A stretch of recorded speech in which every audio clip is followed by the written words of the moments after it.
again. Welcome to another episode of Shooting Breeze with Switch Finance. We've got Paul on the end, Egghart and Bobby, and Marco will be piping in from Mackay.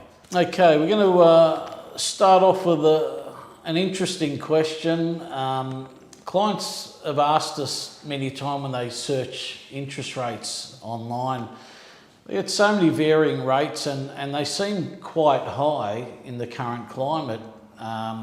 And that's because a lot of the lenders, they publish their standard variable rates, but these can be negotiated and more than not are. And we end up having rates that are around the 2%, 2.5%, high twos, whereas the standard variable rates are usually at least 100 basis points above that, if not more.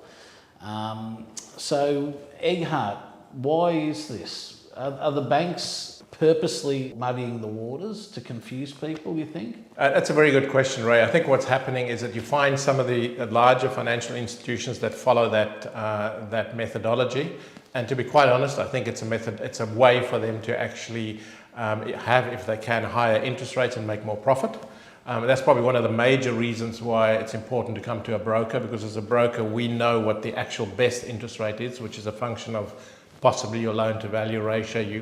We can make a request for discounts. So it's absolutely essential that you then deal with a broker such as ourselves, because we know which is the best rate that a bank can offer and make sure that we get that best rate.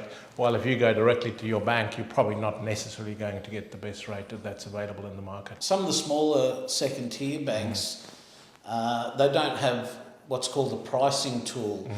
They just publish their best rates. You might call that putting your best foot forward. Whereas on our search tool, the major banks will come up a lot higher, and then we have to go and access an online pricing tool to see where the bottom is and whether they'll match or beat those other lenders. It's quite a bit of rigmarole, and certainly the general public doesn't have access to that. 100% correct, and just reiterating what we said earlier, that's why it's absolutely essential to deal with a professional and make sure that you get the best product. Yes, I 100% agree with Egghart.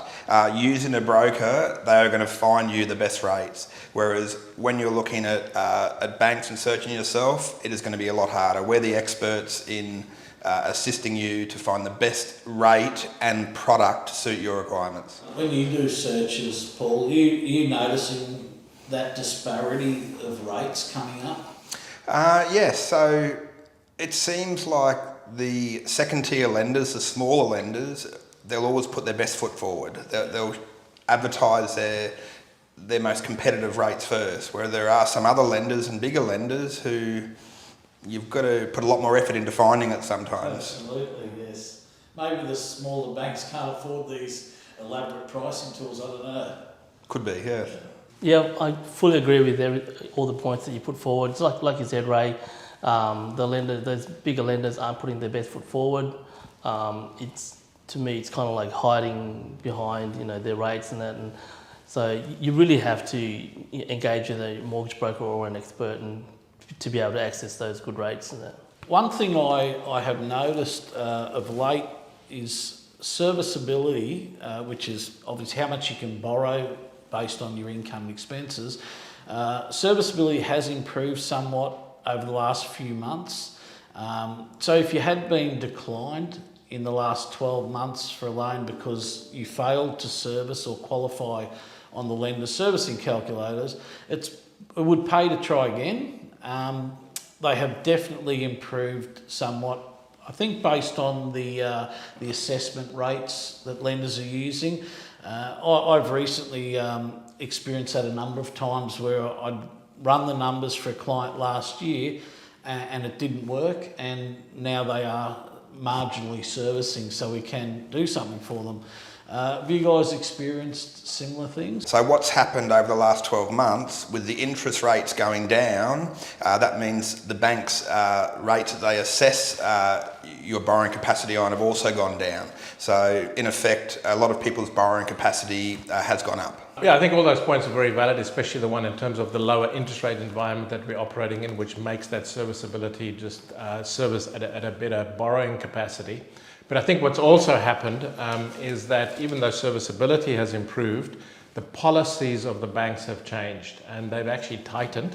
So it's easier, or you can borrow more, but to qualify has become a little bit more tricky, especially in this sort of COVID environment. And again, just to reiterate, that's why it's absolutely critical to use a broker, so that we know where to go, which policies will actually suit your borrowing or your borrowing needs. Because at the end of the day, the rate's important and the amount you can borrow is important, but if you can't get the deal across the line, it doesn't help.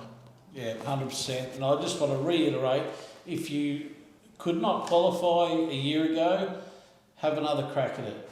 All right, you might be pleasantly surprised. Cheers, guys. Thanks for joining us again on Shooting the Breeze with Switch Finance. As always, keep your questions coming in, email, Facebook Messenger, and we look forward to seeing you next time. Obviously, disclaimer, this is not personal financial advice, just general in nature. If you want anything detailed, feel free to contact our office and we give you a personalised assessment.